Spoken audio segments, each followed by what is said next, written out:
Hello, എല്ലാവർക്കും നമ്മുടെ YouTube ചാനലിലേക്ക് സ്വാഗതം. 1001 രാത്രിയിലെ 38ാമത്തെ കഥയുടെ 15ാം ഭാഗമാണ് ഇന്ന് നിങ്ങൾ കേൾക്കാൻ പോകുന്നത്. കഥ ഉമർ രാജാവിൻ്റെയും പുത്രന്മാരുടെയും കഥ. ഉമർ രാജാവിൻ്റെ മകൻ ഷേർഖാൻ്റെ കൊട്ടാരത്തിലെത്തിയ നുഷത്ത് ഷേർഖാൻ്റെ ആജ്ഞപ്രകാരം മധുര ഭാഷണം നടത്തുന്നിടത്താണല്ലോ കഴിഞ്ഞ ഭാഗത്ത് നമ്മൾ കഥ നിർത്തിയത്. തുടർന്ന് കേട്ടോളൂ. ജീവിതത്തിന് 3 വാതിലുകൾ ഉണ്ടെന്ന് പറയുന്നു. അതിൽ ഒന്നാമത്തെ വാതിലിനെ കുറിച്ച് നിങ്ങൾ കേട്ട് കഴിഞ്ഞല്ലോ. ഇനി രണ്ടാമത്തെ വാതിലിനെ കുറിച്ച് കേൾക്കാം. രണ്ടാമത്തെ ഈ വാതിലിനെ പരിപൂർണതയുടെ വാതിലെന്നും വിളിക്കാം.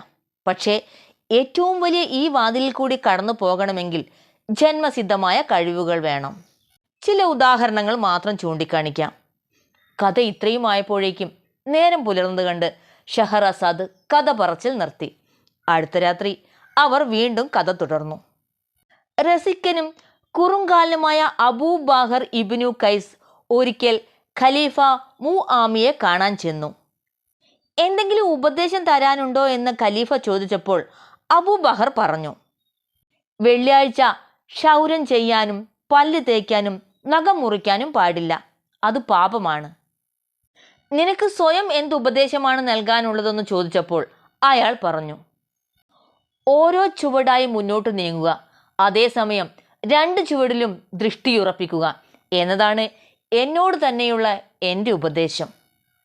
നിന്റെ മുകളിലുള്ളവരോട് എങ്ങനെയാണ് പെരുമാറുക? അതിശയോക്തിയില്ലാതെ ഞാൻ അവരെ അഭിവാദനം ചെയ്യും. പ്രത്യഭിവാദനത്തിന് ക്ഷമയോടെ കാത്തിരിക്കും. ഭാര്യയോട് എങ്ങനെ പെരുമാറും? ആ ചോദ്യത്തിന് ഉത്തരം പറയാൻ എന്നെ നിർബന്ധിക്കരുത്. പറഞ്ഞേ പറ്റൂ എന്നായി ഖലീഫ. എല്ലാ പെണ്ണുങ്ങളെയും പോലെ അവളെയും സൃഷ്ടിച്ചിട്ടുള്ളത് പുരുഷന്റെ അവസാനത്തെ വാരിയലിൽ നിന്നാണ്. അതുകൊണ്ട് തന്നെ ദൗർബല്യവും വക്രതയും അവളുടെ കൂടെ പിറപ്പാണ്. അവളോടൊത്ത് ശയിക്കാൻ ആഗ്രഹിക്കുമ്പോൾ നീ എന്തു ചെയ്യും? ആദ്യം നർമ്മഭാഷണത്തിലൂടെ അവളെ പ്രീതിപ്പെടുത്തും. പിന്നീട് ശരീരമാകെ ചുംബിച്ച് വികാരവതിയാക്കും. അവൾ തയ്യാറായെന്ന് മനസ്സിലാകുമ്പോൾ മലർത്തിക്കിടത്തും. കാര്യം കഴിഞ്ഞ് ഞാൻ പ്രാർത്ഥിക്കും, ഈ ബീജം അങ്ങയുടെ അനുഗ്രഹത്താൽ സുന്ദരമായൊരു രൂപം കൈക്കൊള്ളണമേ എന്ന്.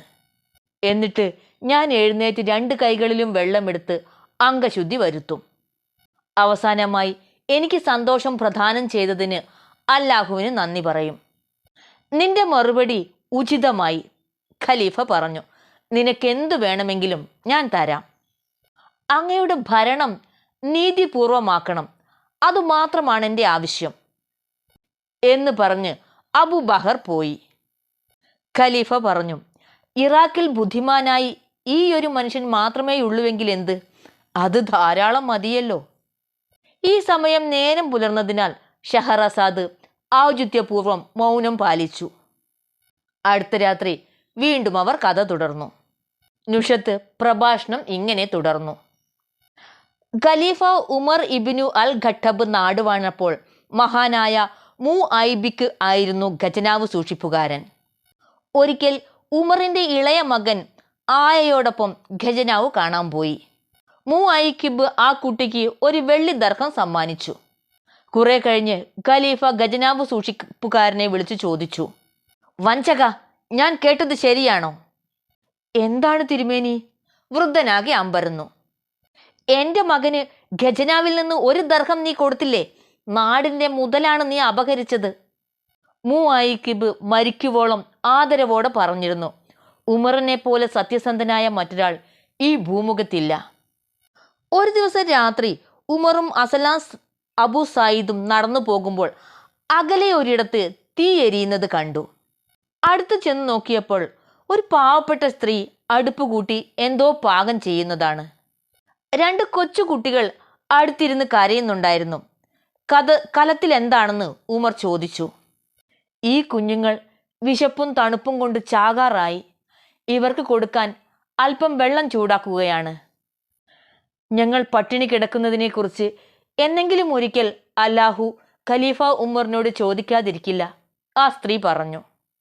അപ്പോൾ ഖലീഫ ചോദിച്ചു, ഖലീഫയോട് പറഞ്ഞാൽ അദ്ദേഹം നിങ്ങളെ സഹായിക്കില്ലേ? തൻ്റെ പ്രജകളുടെ കഷ്ടപ്പാടുകളെക്കുറിച്ച് അറിഞ്ഞുകൂടാത്ത അദ്ദേഹം എന്തിനാണ് ഖലീഫ എന്ന് പറഞ്ഞു നടക്കുന്നത്? എന്നായിരുന്നു ആ സ്ത്രീയുടെ മറുപടി. ഉമർ ഉടനെ കൊട്ടാരത്തിലേക്ക് പാഞ്ഞു. ഒരു ചാക്ക് മാവും കുറെ എണ്ണയും തൻ്റെ മുതുകിലേറ്റി വെക്കാൻ അബൂ സായിദിനോട് പറഞ്ഞു. അബു ആകെ പരിഭ്രമിച്ചു. എന്താണ് തിരുമേനി ഇത്? ഞാൻ ചുമക്കാം. പക്ഷേ എൻ്റെ പാപം അതാര് ചുമക്കും? ഖലീഫ ചോദിച്ചു. മാവും എണ്ണയും അദ്ദേഹം തന്നെ ചുമന്നു കൊണ്ടുപോയി ആ സ്ത്രീക്ക് കൊടുത്തു. അവിടെ ഇരുന്ന് ആഹാരം പാകം ചെയ്തു. അടുപ്പിലെ പുക ഉമറിൻ്റെ നീണ്ട താടി രോമങ്ങൾക്കിടയിലൂടെ പുറത്തു വന്നു. ഭക്ഷണം തയ്യാറായപ്പോൾ സ്ത്രീക്കും കുഞ്ഞുങ്ങൾക്കും വിളമ്പിക്കൊടുത്തു. അവരുടെ വയർ നിറഞ്ഞപ്പോൾ അവശേഷിച്ച മാവ് സ്ത്രീയെ ഏൽപ്പിച്ചു. മടങ്ങിപ്പോരുമ്പോൾ ഉമർ അബൂ സായിദിനോട് പറഞ്ഞു, തീയാണ് എനിക്ക് വെളിച്ചം പകർന്നത്. കഥ ഇത്രയും ആയപ്പോഴേക്കും നേരം പുലർന്നത് കണ്ട് ഷഹറാസാദ് മൗനം പാലിച്ചു. അടുത്ത രാത്രി വീണ്ടും അവർ കഥ തുടർന്നു. സൗഭാഗ്യശാലിയായ മഹാരാജാവേ, നുഷത്ത് തൻ്റെ പ്രഭാഷണം ഇപ്രകാരം തുടർന്നു. യജമാനന്റെ ആടുകളെ മേച്ചുകൊണ്ടിരുന്ന ഒരു ഇടയനെ ഖലീഫ ഉമർ കാണാനിടയായി. അദ്ദേഹം അവനോട് ഒരാടിനെ വിലയ്ക്ക് ചോദിച്ചു. ഇതെൻ്റെ വകയല്ല എന്നാണ് ഇടയൻ അപ്പോൾ പറഞ്ഞത്. നിന്നെ ഞാൻ വിലയ്ക്ക് വാങ്ങി അടിമപ്പണിയിൽ നിന്ന് മോചിപ്പിക്കും. ഖലീഫ പറഞ്ഞു. സത്യസന്ധനായ ഒരാളെ എപ്പോഴും കണ്ടുമുട്ടിയെന്ന് വരില്ല. ഒരു ദിവസം ഉമറിന്റെ ബന്ധുവായ ഹഫ്സ എന്ന സ്ത്രീ അദ്ദേഹത്തെ സമീപിച്ചു പറഞ്ഞു, വിശ്വാസികളുടെ രാജകുമാര, യുദ്ധം ജയിച്ചപ്പോൾ അങ്ങയ്ക്ക് ധാരാളം പണം കിട്ടിയെന്ന് കേട്ടു. അതിലൊരംശം ബന്ധുവായ എനിക്ക് വേണം. തുടർന്ന് എന്താണ് നടക്കുന്നതെന്നറിയാൻ കാത്തിരുന്നോളൂ. ഞാൻ വരാം ഉടൻ തന്നെ.